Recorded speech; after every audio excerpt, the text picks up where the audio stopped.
My name is Madeline Cole, 29 years old, and this is the night my father turned me into a joke in front of 40 guests at the Barton Creek Country Club.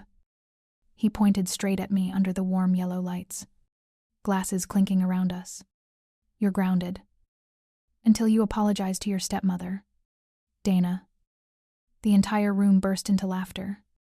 That half-pity, half-delighted laugh, as if I were a child who had spilled a glass of milk, not a woman nearly 30.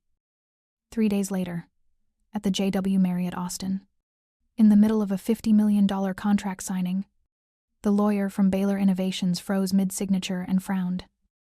Excuse me, where is the CTO of LumenCore Health? Clause 7.3 requires her signature. My father's face drained of color, and I, wearing a cold gray suit, only needed to present my level 5 clearance badge for the entire ballroom to understand who actually held the key. If you're watching this far, hit subscribe and tell me which city you're watching from. What happens next? You won't be able to look away. But going back 3 years earlier, I lived in the house in Westlake Hills like a paying guest.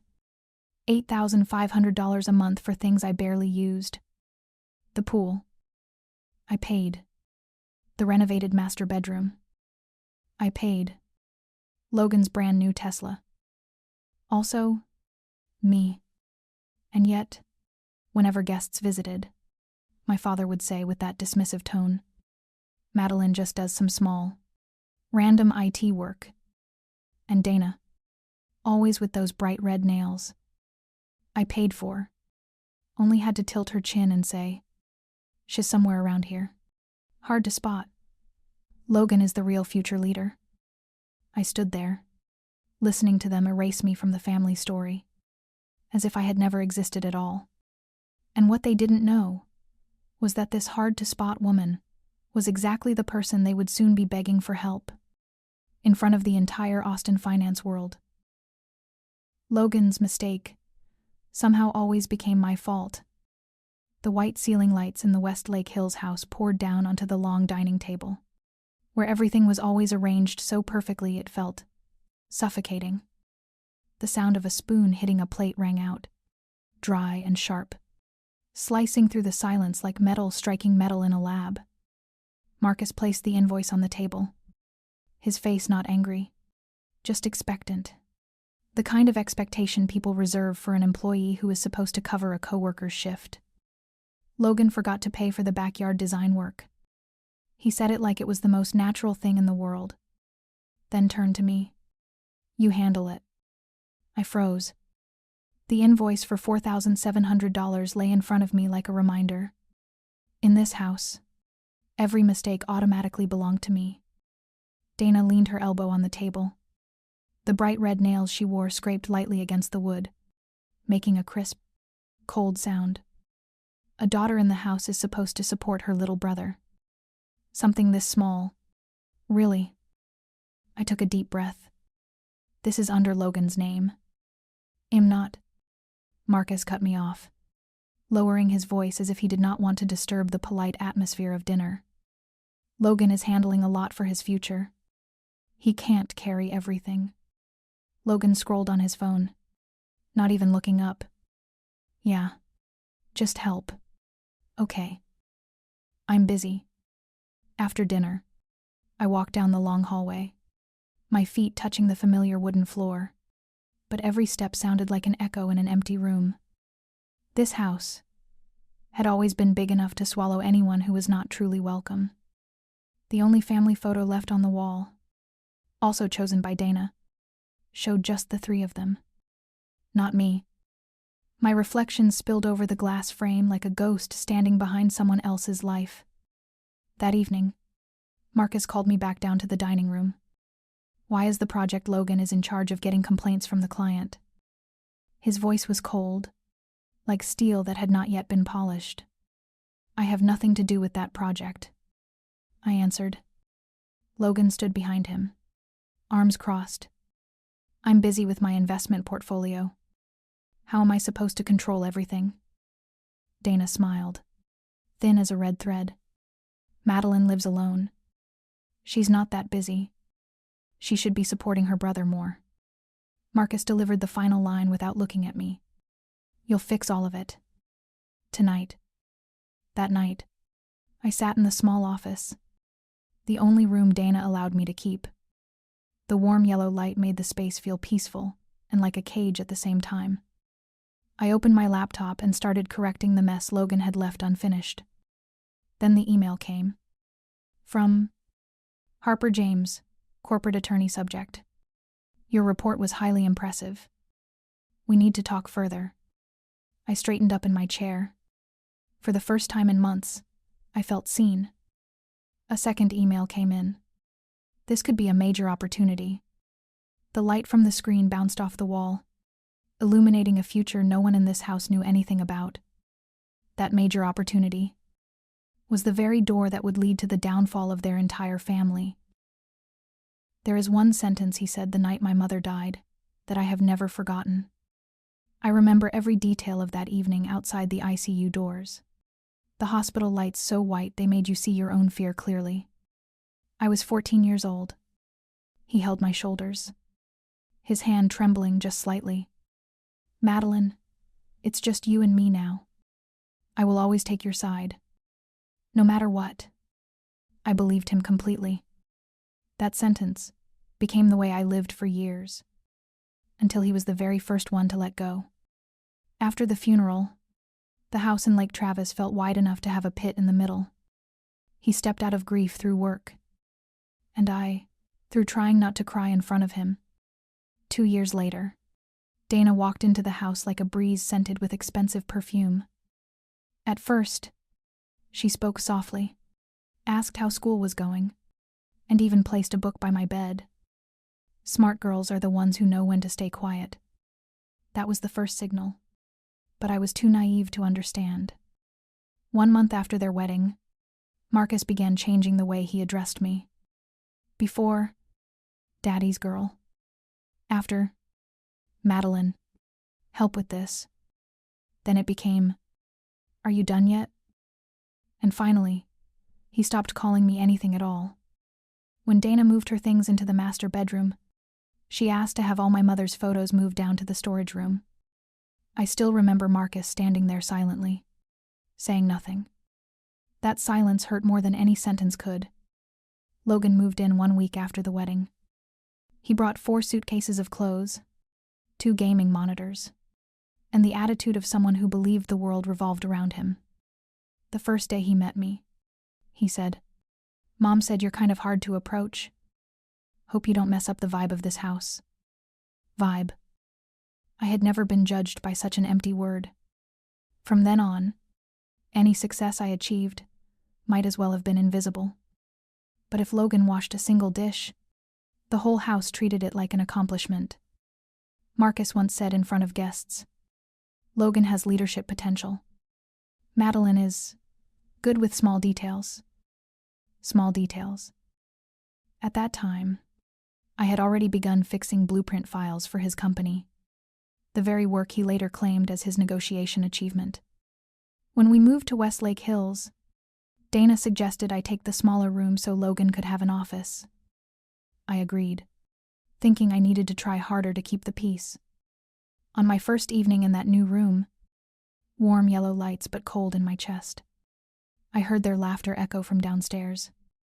The clinking dishes, the sound of chairs scraping, Logan bragging about a startup idea that wasn't even formed, and Marcus praising him. No one remembered to ask how my classes were that day. No one asked if I was okay. That room became the place where I began learning how to stay silent, and then how to disappear. In the second year, Marcus ran into issues with the construction management system. I spent 3 days and 3 nights rewriting the entire simulation, fixing errors, and proposing a new rollout roadmap. The report email was sent under my name, but when the client called to thank us, Marcus put them on speaker. Good thing Logan supported a lot. The boy has real potential. I was standing right there, smiling, then turning away. A thin smile like paper, to avoid being called too sensitive. That night, I understood this house more clearly. Here, credit is something handed out to the beloved, not to the one who actually works. In one internal meeting, I was sitting in the office when Marcus walked past with a group of partners. He introduced Logan to them with pride. "This is my son, the one who will take over Cole Builders Group."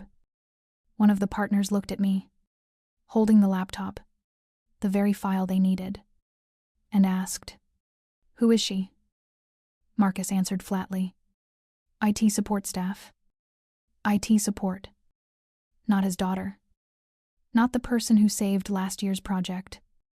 Just a shadow holding a computer. In that moment, I sat down at the desk and felt my spine turn cold one vertebra at a time. I started spending more time at LumenCore Health, the place where I was respected, where people asked what I thought, where my work actually carried weight. Every day, leaving home felt lighter. Every return felt heavier. I haven't moved out yet, but inside, the door had opened. And for the first time, I could see a future that didn't have to tie itself to this cold house. I thought the pain from the past was enough to make me walk away, until something happened that broke me one last time. That morning, they didn't know a single sentence could push me out of this family forever. Austin's sunlight streamed through the glass, casting gold across the marble kitchen counter. But the air was thick, heavy, and colder than the running A.C. Marcus didn't look at me. He simply set his coffee cup down and spoke in the tone of a boss assigning tasks. "Madeline, your stepmother and I have agreed. You should pause your outside work for a while. Stay home to support Logan. He needs direction." I looked up. "You mean I have to cut back on my work at LumenCore?" "Not cut back," he corrected. "Just prioritize. Family first. Then those fleeting tech things. Those things." An entire CTO track, reduced to 2 cold words. Dana gave a soft laugh, twirling her glass of orange juice. "You're the daughter of the house. Stepping back a little to support your younger brother is normal. Normal for them. Maybe." The new neighbor stopped by to drop off some pastries. Dana immediately stepped into the role of the grand lady of the house. "This is Madeline," she said, placing a hand on my shoulder like she was labeling me. "She handles paperwork and bills, fixes some IT odds and ends. No need for big fancy jobs." The neighbor smiled politely. "Oh, that sounds busy. Do you work from home?" I opened my mouth to say, "I lead the tech team at..." Dana cut in immediately. "She's very humble. Just think of her as the family's in-house tech housekeeper." The table chuckled softly, and I stood there, as if someone had smudged me out of the family portrait. "Mad. Drive me downtown this afternoon to redo my portfolio documents," Logan said, flopping into a chair. "You work online anyway." "I'm optimizing my investment portfolio. Super busy." I swallowed a breath. "Can't you go yourself?" Logan shrugged. "You're more flexible. And nothing you do is as important as what I'm doing." Marcus didn't disagree. He only added, "You're the older sister. Helping a bit is reasonable. You're not the breadwinner of this family." I froze. $8,500 every month. But to him, I was not the breadwinner. That afternoon, I opened my banking app and felt my entire body go cold. The auto transfer amount into the family fund had been increased by $1,500. No notice. No request. The person who changed it, Marcus Cole. I walked out to the hallway. He was standing there, unbelievably calm. "I added a bit more to the house fund," he said. "You're earning, so carrying the load makes sense. Could you at least tell me first?" Marcus tilted his head, annoyed. "You're upset. You've lived off this house for so many years. Contributing a little. Is that wrong?" Lived off. The words cut into my chest like a shard of glass. Only when the LumenCore sign appeared did I finally breathe again. The moment I parked, CEO Carter Wells called, "Madeline, The board approved your AI proposal. Next week, you'll present directly to Baylor Innovations. If it lands, it's worth about $50 million. The same number Marcus threw at me this morning. Sacrifice. The family needs you. Carter continued. I want you to take full credit. No one replaces your work. I closed my eyes for a second. Here, people named my achievements correctly. It'll be there. Night. The kitchen was dark, lit only by one warm bulb over the island. Dana was packing leftovers. Without turning around, she said, Don't. Go to work tomorrow. The bank will be here at 10. There are some items we're putting under Logan's name. You just need to sign. I stood still. Sign? What? Your father will explain, Dana replied, narrowing her eyes. You just need to trust the family. I looked around the house I paid for, and I understood. This family had never counted me as one of them. I nodded slightly. Yes, it'll be here. But in my mind, a door closed forever. I would be here tomorrow. Yes, but not in the way they expected. That night, they invited 40 guests to celebrate Marcus Cole. But in the end, everyone only remembered me. Golden light from the chandeliers poured down into the grand hall, spreading across the glossy wooden floors like liquid. The sharp clink of champagne glasses, the mingled congratulations, the live jazz. Everything dripped with upper-class Austin luxury. Midnight suits, long satin dresses, expensive perfume, and polished but hollow smiles. Marcus stood in the center of the hall like a mayor, shaking hands with everyone. Dana walked as if she were the first lady of Barton Creek. And Logan, he was spinning the keys to his new Tesla, the car I paid for. I stood near the bar, gripping a glass of water, trying to keep my breathing steady. From this distance, anyone would think I was just some passing guest. No one could see the tension coiling in my chest. But what I didn't know was they had prepared a segment just for me. I saw Dana speaking with the event MC. Her hand rested lightly on his arm, but her eyes were cold and sharp, like she was adjusting a performance, not asking for help. Logan stood nearby, snickering with his friends. Tonight's going to be fun, he whispered. Someone asked, Fun how? Logan winked. Just wait. My family has some internal announcements tonight. Even from afar. I heard it. My heart stung in one hard beat. Marcus glanced at me. His eyes didn't look like a father expecting a birthday gift from his daughter. They looked like a man about to perform risk management. The MC invited everyone to raise their glasses. The music stopped. The hall was left with only the hum of the A, C, and the soft drag of silk dresses across the floor. We have a special moment dedicated to the Cole family, the MC said. Marcus wants to share something very important about his family's future. I tightened my grip on the glass. Dana stepped forward, her smile so wide it could have been a poster for a public speaking seminar. Thank you all for being here. Our family believes in unity. So tonight, we want to do something meaningful. Logan brought out a stack of documents neatly clipped inside a glossy black folder. Dana continued. Our dear Madeline has agreed to transfer some assets to Logan to support his career path. Murmurs rippled through the guests. I froze. Dana turned to me, her voice as gentle as a lullaby.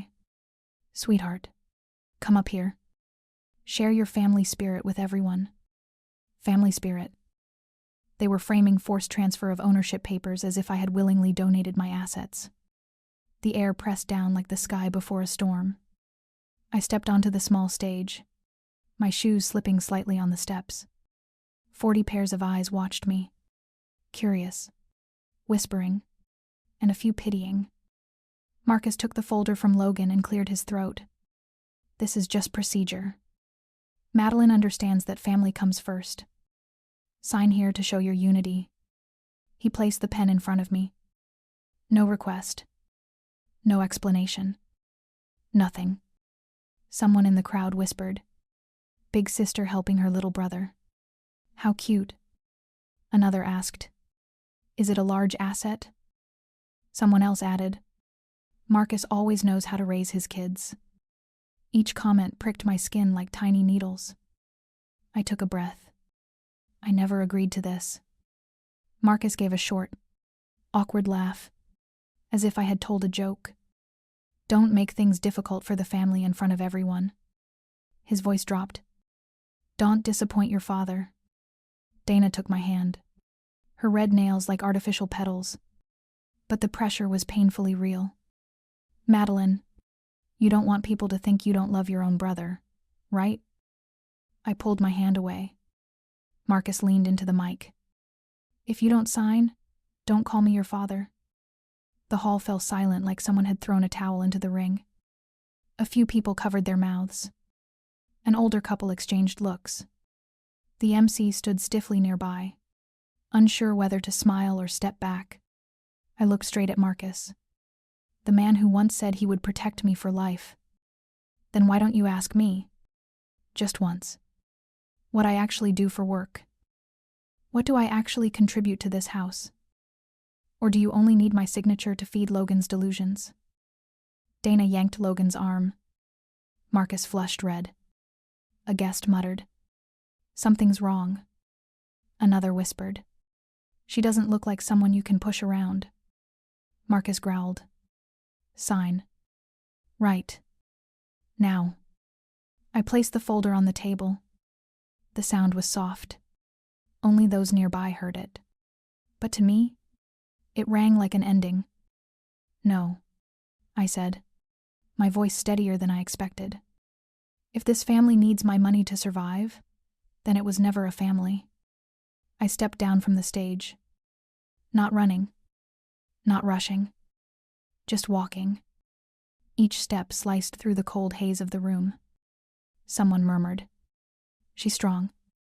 Another whispered, "Marcus went too far." As I passed Dana, she inhaled sharply, as if the smell of truth offended her. Logan avoided my eyes, his face pale like someone caught cheating. Marcus stood frozen on the stage, clutching the folder, his expression empty. I opened the door to the hallway. The jazz music behind me warped and muffled through the thick walls. And I knew, after tonight, there would be no way back. They think I'm running away. But really, I'm just preparing to return in a form they never saw coming. Leaving the banquet hall, I suddenly understood. This was no longer a family matter. This was a battle with rules, and I was finally ready to follow the rules. I sat. The doors of the Barton Creek Country Club closed behind me. The jazz, the clinking glasses, the warped laughter, all vanished as if someone had flipped a switch. The Austin night wind felt colder than usual, slipping over my bare shoulders and running down my spine. The parking lot was empty. The porch lights cast long patches of gold across the stone pavement. I walked slowly, as if my body still needed time to process what had just happened. My phone lit up. 2 missed calls from Marcus. 1 message from Dana. "You embarrassed your father in front of all of Austin." My hand touched the steering wheel. No crying. No screaming. Just breathing. A rhythm that finally matched the person they always underestimated. I drove across the Colorado River and pulled into a viewpoint overlooking Lady Bird Lake. Outside, the water shimmered silver. Inside the car, only the sound of the A, C, and the heartbeat I was reclaiming. I replayed the scene on the stage, Dana squeezing my hand, Logan presenting the folder like a gift. Marcus placed a pen in front of me, in front of 40 people. That humiliation was not accidental. It was orchestrated. Every detail. I closed my eyes, inhaled deeply.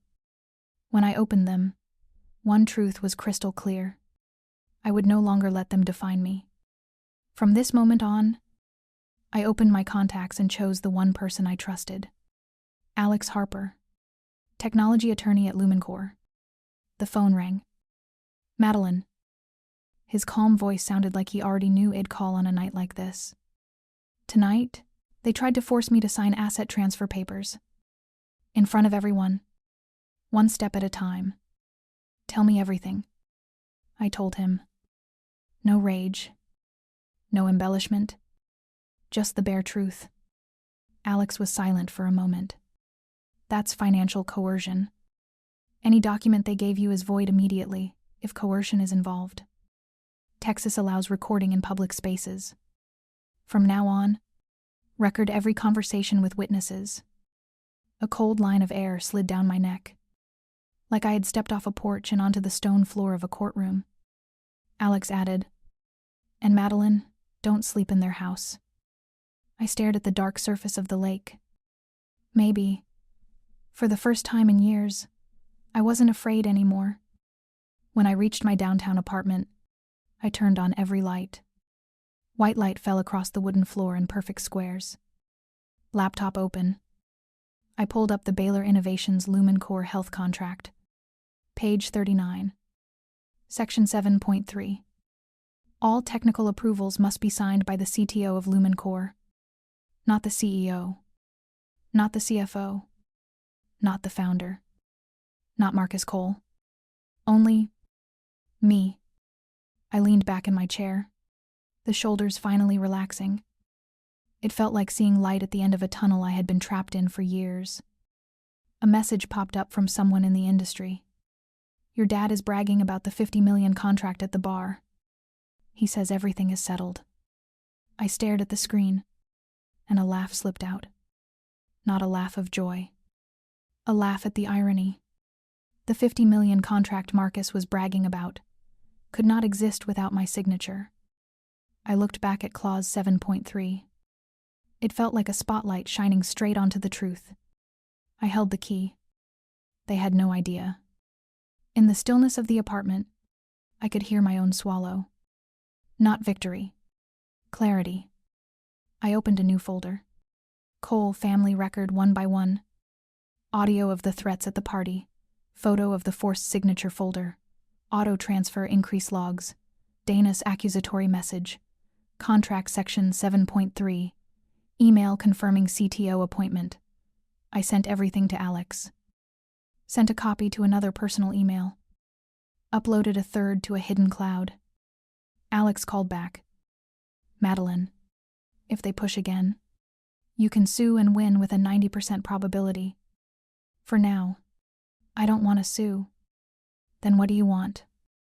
I looked down at my palm. Donna's nail marks were still faintly pressed into the skin.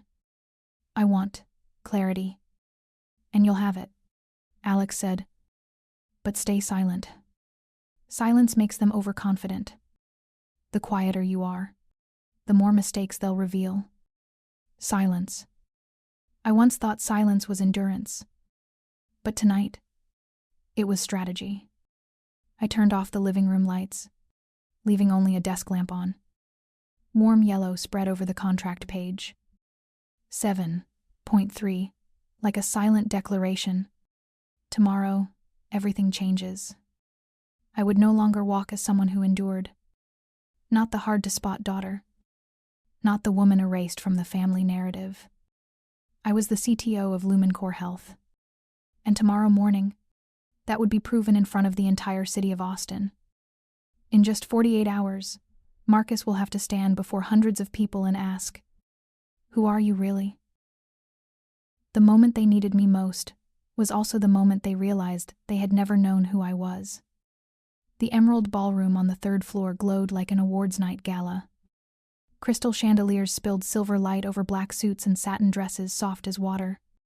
The steady rhythm of guest check-ins mixed with the gentle clinks of champagne glasses. Richard stood in the center, one hand in his pocket, the other shaking hands, as if this ceremony were an event he had been born to command. His face was flushed. From excitement, from the crowd, from the validation he believed he deserved. Dana draped lightly over his arm, her metallic bodycon gown making her look like a perfectly staged magazine cover version of herself. Funded, Of course. By me. Logan was busy on Instagram Live, sweeping the camera around as if this were his personal tribute night. Baylor Innovation staff moved efficiently between the rows of seats, adjusting mics and checking the LED screen behind the stage. A director leaned toward Richard. Congratulations, Mr. Cole. A new chapter for Austin. Richard laughed loudly, almost choking on his own pride. He didn't know. The real new chapter wasn't his. Everything began to crack when one simple question echoed. The ceremony started with elegant, deliberate music. The Baylor x Cole Enterprises logo spun gently on the LED screen. Baylor's chief attorney, Marjorie Tate, stepped up to the podium. Her voice was sharp and precise, each word dropping like a cold needle. Before we proceed with signing, we must confirm the presence of the technology representative, the CTO of LumenCore Health. Clause 7.3 requires a direct signature. A wave of murmurs rolled through the room. Richard froze. Logan turned to his father. What CTO? What LumenCore? Dana tightened her grip on Richard's arm, though she tried to keep her smile from cracking like over-applied lipstick. Marjorie scanned the room. May I ask, is the CTO of LumenCore present? No one stepped forward. Richard swallowed audibly. Behind him, a few VIP guests exchanged tense glances. The door opened, and every eye turned in one direction. The rear ballroom doors eased open. The soft hinge sound was enough to make the entire room turn. I walked in. Charcoal gray suit, hair tied back, posture so straight it made the light carve a clean line down my shoulders. My LumenCore Level 5 clearance badge caught the overhead glow. Whispers overlapped chaotically. Is that his daughter? I thought she did it. No way. CTO. Richard went rigid. Logan's mouth hung open, like he had just seen a ghost. Dana paled, her hand flattening against her chest, trembling just enough for anyone observant to notice. I walked straight toward the stage, each step clipped, certain, sharp enough to slice through their facade of confidence. Sorry for being late. I looked at Marjorie. I'm Madeline Cole, CTO of LumenCore Health. And for me, Clause 7.3 is fully valid. The moment I placed the documents on the table, the whole room stopped breathing. I pulled out a notarized packet. The blue stamp shone like a clean strike across Richard's pride. Here is the exclusive contract you requested, I said, my voice not loud, but carrying across the hall through the speakers. LumenCore signed with Baylor 2 years ago. And under its terms, I am the only authorized approver. Marjorie examined each page. She nodded. Valid. Authentic signature. Authentic seal. A long gasp rippled through the ballroom. Logan stuttered. Madeline, what are you doing? Dana attempted a smile, but her lips trembled. There must be a misunderstanding. There isn't, I replied. People just never bothered to ask. I placed additional documents on the table. Email threads with Baylor. Internal meeting schedules, CTO badge, LumenCore board confirmation letter. All bearing my name. Richard stared at the pile, as if he were looking at a version of reality he had never known existed. And then came the moment that broke Richard completely. He stepped forward, eyes red and unfocused. Maddie, please, sign it. I need this deal. I met his eyes. You don't need me. You only need the signature of the person you used to call the girl who does random IT. Dana jumped in. Madeline, don't be selfish. Family. I cut her off. Family doesn't erase a daughter's photos and then blame her for disappearing. Family doesn't demand transferring. 2 million LumenCore shares with Logan. Family doesn't force apologies as a condition for existence. Richard recoiled as if slapped. The entire ballroom waited for my answer. I picked up the pen. lifted it, held it for a few seconds, long enough for every breath in the room to slow. Then I set the pen down, without signing. I refuse. A silence fell heavy as stone. 1 second. 2 seconds. 3 seconds. Then, the room erupted. Marjorie turned to Baylor's legal team. Without the CTO signature, the contract is void. VIP guests murmured, some standing to leave. A journalist darted toward the stage, camera flashing wildly. Richard's face drained, his lips twitching uncontrollably. No, Maddie, don't do this. But his words were drowned out by the whispers. He humiliated his own daughter. LumenCore belongs to her. This is going to hit the news. I stepped off the stage, never looking back. But I didn't know yet. The collapse of the Cole family had only just begun. The moment I stepped out of the ballroom, Austin changed color. The news exploded faster than the sound of the ballroom doors closing. Clips of Richard standing frozen as the Baylor attorney read, Clause 7. 3 were sliced into hundreds of versions, each with a different caption. Texas dad shoots himself in the foot. His daughter is the CTO. He didn't know. Grounded by your own dad at 29. Wild. I didn't need to watch them all. I could feel the way Austin shifted, like a city that had just witnessed a financial earthquake and was scrambling to find its prettiest camera angle. In Westlake Hills, a crowd of reporters filled the entire entrance to the Cole home. Camera shutters collided like hail slamming onto an already rotten roof. And that was only the surface. When Baylor pulled the deal, the real fall began. The next morning, Baylor issued a statement. Immediate suspension of all collaboration. Insufficient technological assurance.